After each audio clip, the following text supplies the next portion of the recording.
Mapagpalang umaga sa inyong lahat. Blessed morning po. Kamusta ng bawat isa? Mas mabuti.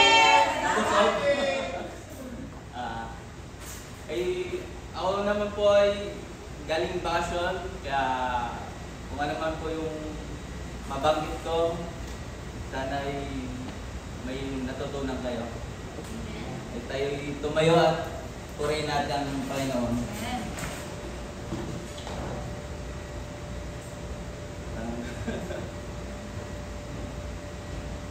Lord, hallelujah, hallelujah. Lord, papasalamat po kami sa iyong salita at sa mga biyayang natanggap niyo sa amin.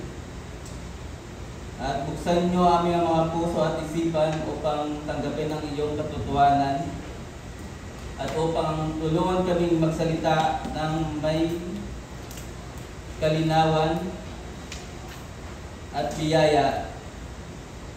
At sa ngalan ni Jesus, amen. Amen. Tayo'y umupot para ibahagi ko po sa inyo ang pinagantang kong itong katuruan. At tinawag ko po siya ng Really on God's Stream para parang sa kalakasan po ito na pinagdaanan ko rin sa buhay ko. Ito yung verse na pakibukas po ng Isaiah 40 verse 31. Babasahin ko na lang po. But those who hope in the Lord will renew their strength. He will soar on wings like eagles. He will run and not grow weary. That will walk and not be faint. Ang sabi po dito, di ba, yung nagsasalita ka, yung pangako ng Diyos, ay pamamagitan ng pagtitiwala sa ating buhay.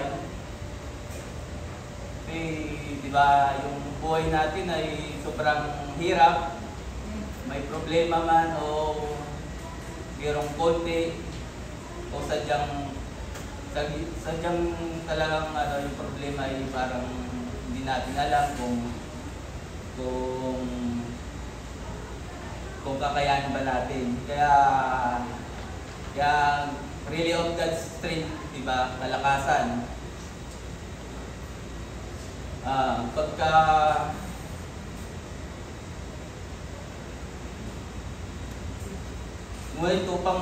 Ngunit yung mga bagay na problema na ang problema parang relasyon yan eh. Dapat nating pagtuunan pansin na yakapin natin yung problema. Kapag di natin ginawa yung problema, di naman natin masolusyonan. Diba?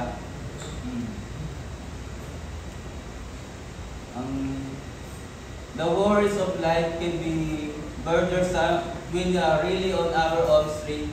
So how do you perceive through hardship without breaking down? The key is to really on God's strength. Meron po akong sinabi ko dito at sinulat na sabi nga dito, how to maintain the strength that comes. Diba? Ano yung kailangan natin kapag may problema? Kung nanghina tayo, di ba, prayer. Yung prayer ay nakakatulong sa atin about yung ipag-usap tayo sa Lord. Kapag kailangan mo ng kausap, lalapitan natin yung Lord na manalangin ng bawat pagkakataon ng may problema, andyan siya na wala naman tayong mga aasahan, kundi Panginoon, si Lord lang lamang ang maasahan natin. Ngunit kung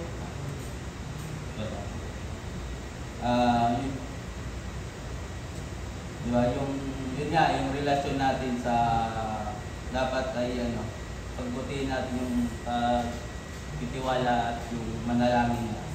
Itong pakibukas ng 1 Thessalonians 5 verse 16-18.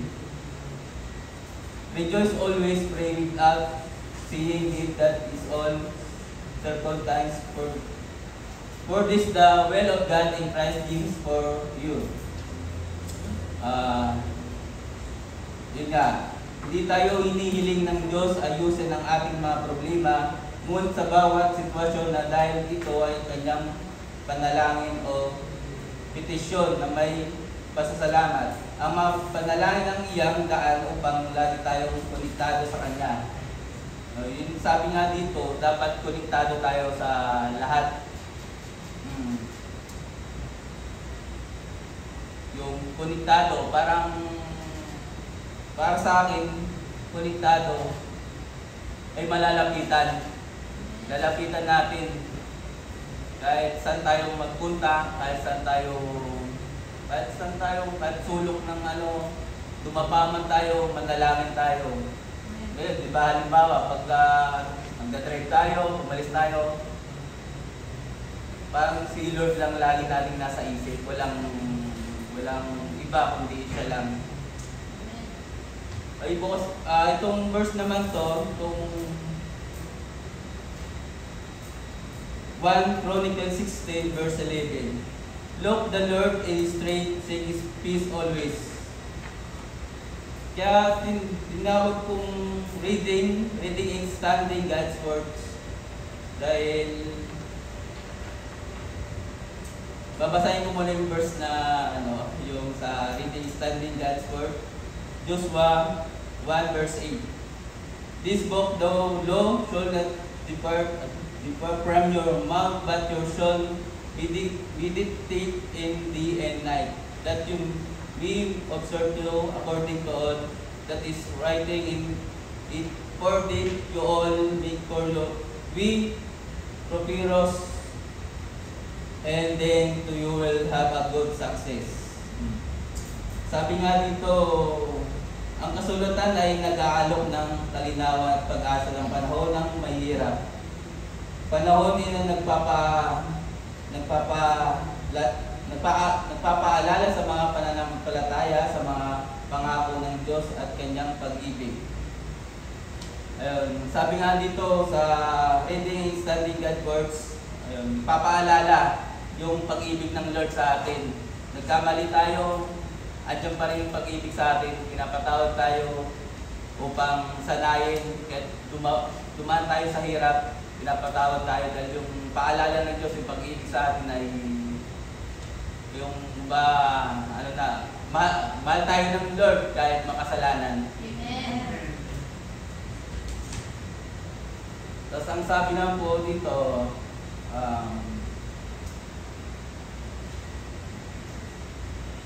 ito naman po ay sa stay in His presence. Tinawag ko siyang stay in His presence para ayun, manatili sa kanyang presensya. Babasahin ko po yung verse na yung awit 37 verse 7. Manahimik ka sa harapan ng Panginoon at maghintay ng mga pagtitiis sa kanyang pagkilos. Kung saan ang presensya ng Diyos na nakikita bilang pinagmumulan ng kanlungan, kayapaan at lakas ng panahon at kahirapan. Then, ang presensya ng Diyos pinagmumulan ng lakas. Ang Diyos din ang tanging katiyakan ng kailangan mo nung upang labanan ang iyong mga laban. Yun nga, kaya pinabanggatan ko ng stay in His presence. Manatili po tayong tulad niyang manatili tayong tulad pagka magsisimba tayo, panalatiin natin na umatin. Kasi yan ang lakas natin kapag pinabahagi natin sa Lord yung pagmamahal sa Kanya bilang Panginoon natin. Dapat naman natin na bigyan nating oras ang Panginoon dahil yun nga, yung anak nga tayo, di ba? Kaya Philippians 4 verse 13. I can do all things to Him who strengthens me.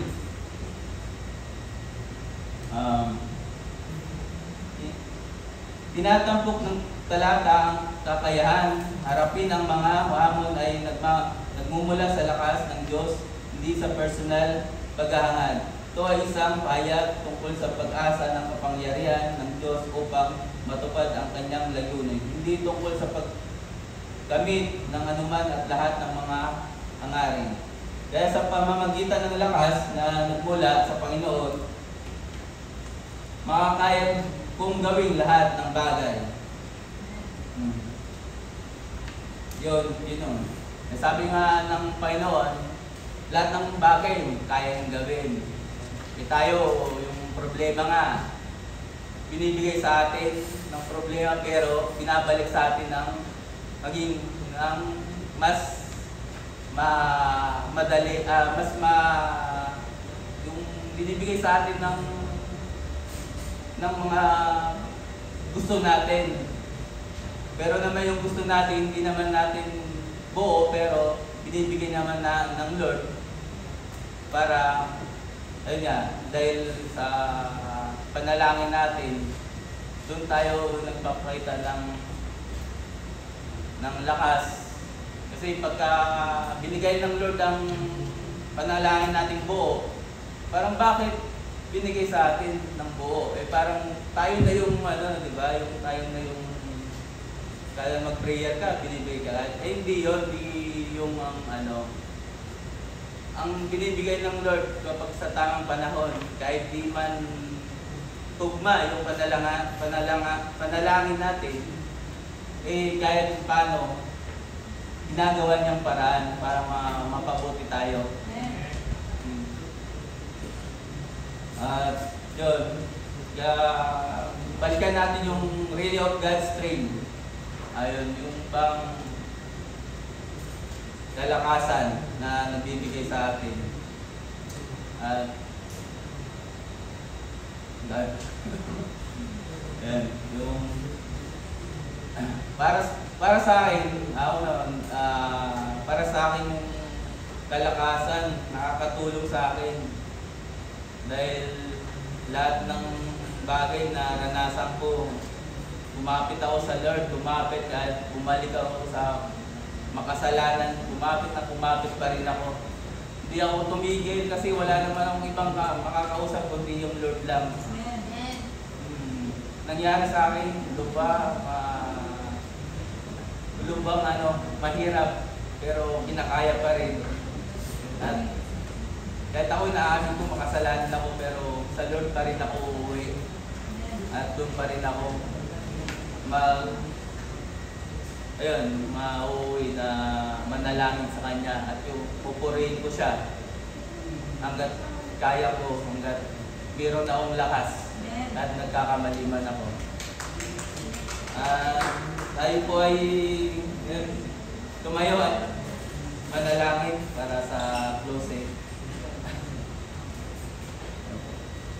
Tayo yumukot para purihin natin po yung Panginoon. Ama namin, hallelujah, hallelujah. Lord, salamat po sa salita na ginabayan niyo po ako at sa bawat salitang binibigay ko po sa kanila na sana may makuha po silang aral sa aking mga sinabi. At Lord, salamat po sa inyong kabutihan na pinagkaloob niyo po na bigyan niyo po ako ng kalakasan at talino na masabi ko po sa bawat isa na andito. Lord, salamat. In Jesus' name, Amen. Amen.